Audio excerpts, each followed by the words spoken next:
نحمده ونصلي ونسلم على رسوله الكريم أما بعد فأعوذ بالله من الشيطان الرجيم بسم الله الرحمن الرحيم قل إن كنتم تحبون الله فاتبعوني يحببكم الله ويغفر لكم ذنوبكم صدق الله العظيم وبلغنا رسوله النبي الأمين الكريم ونحن على ذلك من الشاهدين والشاكرين والحمد لله رب العالمين۔ طریق مصطفیٰ کو چھوڑنا ہے وجہ بربادی،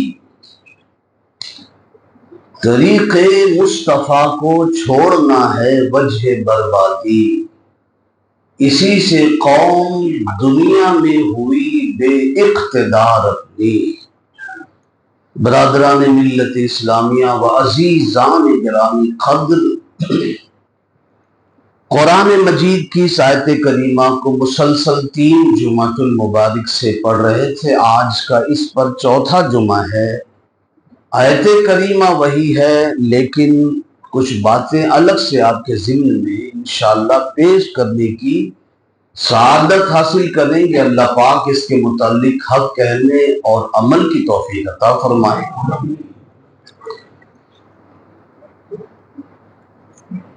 اللہ پاک نے فرمایا محبوب آپ فرما دیجئے کہ اگر تم اللہ کے محبوب بننا چاہتے ہو تو اللہ کے محبوب بننے کے لیے اللہ کے محبوب کی اطاعت کرو۔ محبوب خدا بننے کے لیے جو سب سے اعلیٰ محبوب ہیں ان کی اتباع کرو۔ اطاعت رسول اور اتباع رسول سے بندہ اللہ کا محبوب بندہ بن جاتا ہے، یہ اس آیت میں کہا گیا ہے۔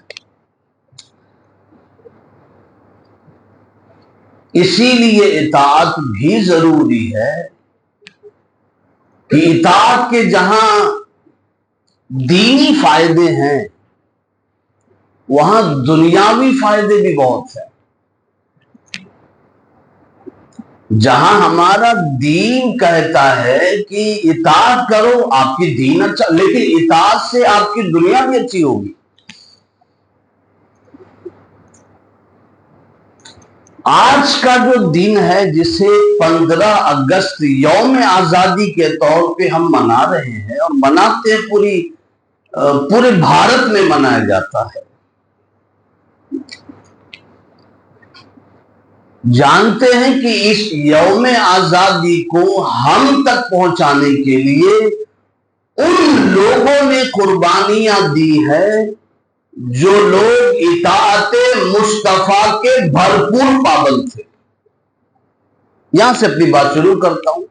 بات اطاعت ہی کی ہے، بات الگ کہیں نہیں جاؤں گا، لیکن بات موقع بڑا اچھا ہے، جمعہ کا دن بھی ہے اور 15 اگست بھی ہے، اس لیے کہ اب ہمارے اسکولوں میں ہماری نسلوں کو، ہماری جنریشن کو 15 اگست اور 26 جنوری کے دن صرف ناچنے اور گانے کے لیے بلایا جاتا ہے، تاریخ بتانے کے لیے نہیں۔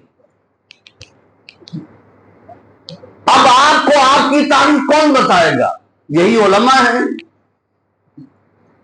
یہی صوفیان کرام ہیں، یہی بزرگان دین ہیں جو آپ کو یہ بتائیں گے کہ اس دیش کی آزادی میں جہاں بھگت سنگھ پھانسی پر لٹکایا گیا تھا وہیں شہید اشفاق اللہ خان کے بھی ٹکڑے ہوئے تھے۔ اس دیش کی آزادی میں جہاں سکھ دیو کو پھانسی دی گئی تھی وہیں علامہ فضل حق خیر آبادی کو بھی کالا پانی کی سزا دی گئی تھی۔ لیکن ایک تاریخ بتائی جاتی ہے بڑی مشکل سے، ناچ گانے کے بعد فرصت ملے تو، ورنہ ہماری بچیوں کو 15 اگست کے دن اسکول میں بلا کے صرف اسٹیجوں پہ نچایا ہی جاتا ہے، بتایا نہیں جاتا ہے، اور کہیں بتایا جاتا تو غلطی سے نام ان لوگوں کا نہیں لیا جاتا ہے۔ یہ بتانا علماء کی بھی ذمہ داری ہے۔ تو بڑا اچھا دن ہے اور آپ لوگ آئے ہیں جمعہ کے بہانے آپ کو کچھ سننے کو بھی مل جاتا ہے. تو ان لوگوں کی آج ہم بات کریں گے باقی میں جو اطاعت مصطفیٰ اور اتباع مصطفیٰ کے پابند تھے، جہاں انہوں نے دین کی رسی کو مضبوطی سے تھاما تھا، وہی ان کو دنیا بھی اس طرح دیکھنی تھی کہ دنیا ان کے قدموں میں تھی، یہ دین کے پیچھے پیچھے تھے. اگر میں بات کروں، لوگ آج کہتے ہیں کہ آپ بھی یہ سنتے اور ہم نے بھی یہی سنا ہے بابا، بلکہ جب آدمی مطالعہ کرتا تب جا کے پتا چلتا ہے کہ یہ بات یہ نہیں یہ تھی. اگر میں آپ سے پوچھوں کہ اس دیش کو آزادی کی شروعات جو ہے کہتے ہیں انگریزوں کے خلاف لڑنے کی تحریک کب سے شروع ہوئی تھی، آپ کیا کہو گے؟ جو مرضی بولو. کون سے سن میں؟ سن کیا تھا؟ 1900، چلو 72 کیا اور پیچھے کوئی جا سکتا ہے؟ آپ کو بہت زیادہ بتایا گیا ہوگا تو اس دیش کی آزادی 57 بتائی گئی ہوگی، 1800. اب میں آپ کو اور پیچھے ہی لے چلتا ہوں. 1857 تو ہم نے بھی پڑھا جیسے آپ نے پڑھا، لیکن نالج ہے نا، جتنا آپ جاؤ گے جانچ میں اتنا پتہ چلے گا. اس دیش کو آزادی کی تحریک دلانے والا سب سے پہلا اگر کوئی تھا تو وہ مسلمان بنگال کا تھا، جس کا نام محمد علی وردی تھا. آپ گوگل پہ سرچ کر لو. 1760 یا 52 کی بات ہے، 1700 کے بعد کی. ہم نے تو 1857 پڑھا ہے نا کہ 1857 سے آزادی کی تحریک شروع ہوئی انگریزوں کے خلاف. لیکن اور پیچھے جاؤ، اس دیش کو آزادی کی تحریک اگر کسی نے سب سے پہلے دی ہے تو وہ بنگال کا شیر محمد علی وردی تھا، رحمت اللہ علیہ. رحمت اللہ علیہ کہوں گا میں، اس لیے کہ دیش پر مرنے والا کبھی مرتا نہیں ہے، وہ شہید کہلاتا ہے. ابھی آگے بھی سنیں گے آپ اگر وقت ملا تو. بہت سخت اذیتیں دی گئی تھی انہیں بھی. اب تھوڑے سے وقت میں کیا کسی بھی ہسٹری آپ سمجھے. پھر اس کے بعد دور آیا 1700 کے بعد کا. آپ نے 1857 لیا نا، میں اس کے پہلے آپ کو بتاتا ہوں، نہ جانے اور کتنی سن ہے، میں تو جو موٹی موٹی باتیں وہ بتا رہا ہوں. 1700 کا جب یہ عرصہ گزر گیا، یہ صدی گزری، تو دور آیا 1803 کا. وہ دور تھا شاہ عبد العزیز دہلوی رحمت اللہ علیہ کا، جنہوں نے انگریزوں کے خلاف جہاد کا فتویٰ دیا تھا، جیسا فتویٰ علامہ فضل حق خیر آبادی نے دیا تھا 1803. اور علامہ فضل حق خیر آبادی رحمت اللہ علیہ کی تو جب میں تاریخ پڑھ رہا تھا اس میں تاریخ کا بڑا دردناک حصہ ملا ہم کو. یہ اس لیے کہہ رہا ہوں جمعہ کے منبر سے تاکہ آپ کو اپنی تاریخ پتا چلے کہ اس دیش کی قربانیوں میں مسلمانوں کا کتنا بڑا حصہ ہے. یہ تاریخ آپ کو اسکولوں سے پڑھائی بالکل نہیں جا رہی ہے اور نہ بتائی جائے گی، اور تاریخ کو مٹانے کی کوشش کی جا رہی ہے. یہ تو کبھی نہیں چاہیں گے. یہ تو اگر کوئی حضرت ٹیپو سلطان رحمت اللہ علیہ کا جنم دن منانے نکل پاتا تو اس کو کہتے ہیں دیش دروہی ہے. جب کہ وہ ٹیپو سلطان رحمت اللہ علیہ جب تک وہ حیات میں تھے اس وقت تک انگریزوں نے کبھی نہیں کہا تھا کہ بھارت ہمارا ہے. جیسے ہی حضرت ٹیپو سلطان نے آنکھیں بند کی نا، آپ کی شہادت لی، اس وقت انگریزوں کے زبان سے نکلا تھا اب یہ دیش ہمارا ہو گیا. لیکن جب تک آنکھیں کھلی تھی اس شیر میسور کی، جب تک کسی انگریز کی ہمت نہیں تھی، اس وقت کسی کی ہمت نہیں تھی. علامہ فضل خیر آبادی کا ایک صفحہ میں آپ کو بتاتا ہوں، بڑا دردناک تھا. پھر ٹیپو سلطان رحمت اللہ علیہ کی قربانی کو کیا کہنا. علامہ فضل خیر آبادی رحمت اللہ علیہ نے جب جہاد کا انگریزوں کے خلاف فتویٰ دیا، جو تحریک شروع کی، مسلمانوں کی روح کو گرم کیا، تو اس وقت آپ کو اس عمل کے بدلے میں کالا پانی کی سزا ہوئی. کہ بھئی یہ مسلمانوں کو اکسا رہے انگریزوں کے خلاف جہاد کا فتویٰ دے کر کے، تو ان کو کالا پانی کی سزا ہوئی۔ کچھ پٹھی تھے انگریزوں کے، کچھ دلال تھے انگریزوں کی دلالی کرنے والے، ان کی اولادیں آج بھی ہے، جن کو پسند نہیں وہ لوگ، ان کے باپ دادا تھے، آج یہ دلالی کر رہے ہیں۔ تو انہوں نے جا کر چپکے سے خبر دے دی کہ مسلمانوں کا ایک بڑا مولانا ہے جس کا نام فضل خیر آبادی ہے، اس نے آپ لوگوں کے خلاف جہاد کا فتویٰ دیا ہے۔ ان کو کالا پانی کی سزا انڈومان میں جگہ ہے، سمندر کے بیچ میں ٹاپو میں، وہاں چھوڑ دیا گیا تا دم حیات مرنے کے لیے۔ تو ان کا جو صاحبزادہ بیٹا تھا علامہ فضل خیر آبادی رحمۃ اللہ علیہ کا، ان کا بیٹا تھا، بڑی کوشش کی اس نے، عدالتوں کے چکر لگائے، بہت منت سماج جدید تو کرنی تھی، قانونی کاروائی سب کی، تو کسی طرح ان کو آزادی کا پروانہ ملا، لیکن پھر بھی 8 سال گزار دیا تھا، 8 سال اس جگہ پر انڈومان میں سزا کالا پانی۔ 8 سال معمولی نہیں ہوتے، اور بہت بے دردی کے ساتھ ان پر ظلم کیا جاتا تھا۔ کسی طرح آزادی کا پروانہ ملا، عدالت سے رجوع کیا، کورٹ سے رجوع کیا، عدالت تو نہیں کہوں گا، کورٹ سے رجوع کیا، تو کورٹ نے فیصلہ سنایا تھی کہ ان کو رہا کیا جائے۔ تو یہ آزادی کا لیٹر لے کر کے ان کا جو لڑکا تھا وہ کسی طرح کالا پانی کی طرح چل پڑے کہ چلو اپنے باپ کو اب جیل سے باہر نکالیں گے علامہ صاحب کو۔ تو جب وہاں پہنچے انڈومان نکوبار میں، تو دیکھا ایک جلوس نکل رہا ہے اور ایک جنازہ ہے اور کافی لوگ ہیں۔ اب یہ بیٹا ہے علامہ فضل خیر آبادی کا، یہ پوچھتا ہے یہ جلوس جنازہ کس بزرگ کا ہے؟ لوگ اتنی تعداد میں ان کے پیچھے پیچھے جنازے کے، تو لوگوں نے کہا یہ وقت کے بہت بڑے عالم دین علامہ فضل خیر آبادی کا جنازہ ہے۔ آزادی کا پروانہ لیٹر ہاتھ میں ہے کہ اپنے باپ کو ابھی جیل سے چھڑائے گا، لیکن مشیت الہی کچھ اور تھی، انہوں نے دنیا چھوڑ دی کہ علامہ فضل خیر آبادی نے دنیا اس لیے چھوڑی، اللہ نے اس لیے بلایا، اب دنیا میں کیا آزادات، تجھے جنت کی ہوا کھلاتا ہوں۔ تیرا بیٹا تو لیٹر لے کے آ رہا ہے نا جیل سے آزادی کا، آج تجھے جنت کی ہوا کھلاتا ہوں، دنیا کی ہوا کیا کھائے گا۔ یہ وہ لوگ تھے جو اطاعت مصطفیٰ میں اپنی زندگی قربان کر چکے تھے۔ اور میں بار بار اطاعت کا لفظ اس لیے کہہ رہا ہوں نا کہ برطانیہ کی جو ملکہ تھی، جب اس کے پاس بات گئی علامہ فضل خیر آبادی رحمۃ اللہ علیہ کے جہاد کے فتوے کے بعد، مسلمانوں نے روح پھونکی جہاد کی اور مسلمانوں نے بڑی قربانیاں دی۔ علماء کرام سینکڑوں نہیں ہزاروں علماء کرام کو درخت پر لٹکایا گیا، مرنے کے بعد بھی، مرنے کے بعد ان کی روح نکل گئی، مارا اس قدر گیا کہ روح نکل گئی، پھر بھی درختوں پر لٹکایا گیا۔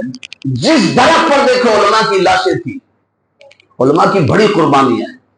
تو جب ملکہ برطانیہ کے پاس یہ بات گئی نا کہ بھائی ہندوستان میں تو بہت سارے لوگ ہیں، ہر مذہب کے لوگ ہیں، لیکن اقلیت میں کم تعداد میں مسلمان ہیں، لیکن لاشیں ان کی زیادہ دکھائی دے رہی ہیں۔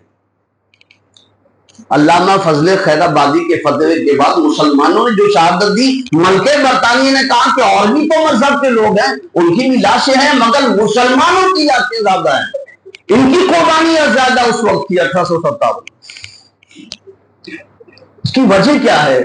تو جو ملکہ برطانیہ کے پاس مشیر کار تھے، انہوں نے کہا کہ مسلمانوں کی قربانیاں جو آپ اتنی دیکھ رہی ہیں نا، اس کے پیچھے ان کے نبی کا حکم ہے۔ وہی اطاعت کی بات آ گئی، ان کے نبی کی تعلیم ہے۔ کہا ان کے نبی کی کیا تعلیم ہے؟ کہا ان کے نبی کی تعلیم یہ ہے حب الوطن شطر من الایمان۔ علامہ فضل خیر آبادی نے جو جہاد کا فتویٰ دیا کہ مسلمانوں انگریزوں سے لڑو گے، اللہ بھی خوش ہوگا، تمہارا ایمان بھی مضبوط ہوگا۔ بس مسلمانوں نے دیکھا اگر اس میں ہمارا ایمان مضبوط ہوتا ہے نا تو ہم انگریزوں کے خلاف لڑنے کے لیے تیار ہیں۔ تو یہ ان کے نبی کی تعلیم تھی، جو اتنی لاشیں آپ نے دیکھی، کہ وطن سے محبت ایمان کا بہت بڑا حصہ ہے۔ تو علامہ فضل خیر آبادی کی تو تھوڑی سی مثال آپ کو دیا، بڑے علماء کرام نے، بڑے علماء نے قربانیاں پیش کی ہے، اور حضرت ٹیپو سلطان کا تو کیا کہنا۔ آج حضرت ٹیپو سلطان کا نام لے لو تو بھی آج پریشانی بڑھتی ہے نا، بڑھ رہی ہے نا۔ ایک ٹکلا ہے بیچارہ، اس کو بہت پریشانی ہو گئی تھی، اس نے تو کہا تھا بابا یہ تو ان کی جینتی منانے لگے ہیں، آگے پتہ نہیں کیا کریں گے۔ لیکن تم جینتی مناؤ نہیں مناؤ، اللہ نے جسے اطاعت رسول میں مقام دے دیا ہے نا وہ مقام رہے گا۔ آپ لاکھ قبریں توڑو، مقبرے توڑو، سب کچھ توڑ ڈالو، تہس نہس کر ڈالو، اللہ نے جو جگہ جس کے لیے رکھی ہے اس جگہ سے تم چھین نہیں سکتے، تم نہیں چھین سکتے۔ تم جگہ چھین سکتے ہو، مقام نہیں چھین سکتے کسی کا۔ جگہ چھین لو گے چھینو، مقام نہیں چھین سکتے آپ جو اللہ نے منصب دیا ہے۔ علامہ حضرت ٹیپو سلطان رحمت اللہ علیہ کہ صاحبزادے جو دو صاحبزادے کو ان کی بڑی اچھی بات یاد آ گئی کہ کسی طرح حضرت ٹیپو سلطان جو ہے میسور کو علاقے کو انگریزوں کے حوالے کرنے کے لیے تیار نہیں تھے۔ تو جس طرح یہ نہیں ہوتا کہ بچے کو کڈنیپ کر کے جتنے پر پیسہ مانگتے ہیں نا، ویسے ان کے دو صاحبزادے تھے، ان دو صاحبزادوں کو انگریزوں نے قید کر لیا کسی طرح، اور قید کر کے مطالبہ کرنے لگے کہ میسور کو انگریزوں کے حوالے کر دو تو تمہارے بچے ہم چھوڑیں گے۔ یہ تاریخ میں ہے، آپ کو اپنی تاریخ جاننا ضروری ہے تاکہ وطن پر مر مٹنے کا جذبہ ان کے قدموں سے ہمارے اندر بھی آ جائے۔ کہاں کہ آپ دو بچوں کو اگر چاہیے زندگی سلامتی چاہتے ہو تو وطن کو میسور کو ہمارے حوالے کر دو۔ یہ شیر میسور تھا، یہ اللہ کا شیر تھا، اور وہ شیر جو مولا علی کا ماننے والا تھا، غوث پاک کا ماننے والا تھا۔ آج لوگ تشویش کرتے ہیں، بات کہہ دوں آپ کو، تشویش کرتے پتہ نہیں اس کا عقیدہ کیسا تھا، پتہ نہیں وہ کون تھا۔ آج بھی عقیدہ آپ کو حضرت ٹیپو سلطان کا دیکھنا ہو نا تو میوزیم میں جاؤ اور حضرت ٹیپو سلطان کی تلوار پر دیکھو کیا لکھا ہوا ہے، جس میں لکھا ہے اغثنا یا شیخ عبد القادر جیلانی شیخ اللہ۔ وہ ہمارے عقیدے کا تھا، وہ اہل سنت والجماعت کے تعلق رکھنے والا، صوفیوں سے محبت کرنے والا، اطاعت رسول میں مر مٹنے والا تو شیر تھا وہ۔ اس لیے تو اتنی بہادری ان کے اندر آئی تھی، ان کی تلوار پر لکھا ہوا ہے۔ تو کسی نے کہا دو بیٹے لے لو اپنے واپس اور میسور ہمارے حوالے کر دو۔ آپ نے کیا فرمایا تھا؟ فرمایا تھا دو نہیں، اگر میرے 20 بیٹے ہوں گے تبھی بھی اپنے بھارت دیش پر قربان کرنے کے لیے تیار ہوں میں۔ یہ وہ لوگ ہیں جن کو ہم بھلا بیٹھے ہیں۔ آخری مغل بادشاہ بہادر شاہ کا ظفر کا زمانہ یاد ہے آپ کو؟ ان کے سامنے بھی جیل میں ان کے بیٹوں کے سر پلیٹ میں لا کے رکھے گئے ان کے سامنے۔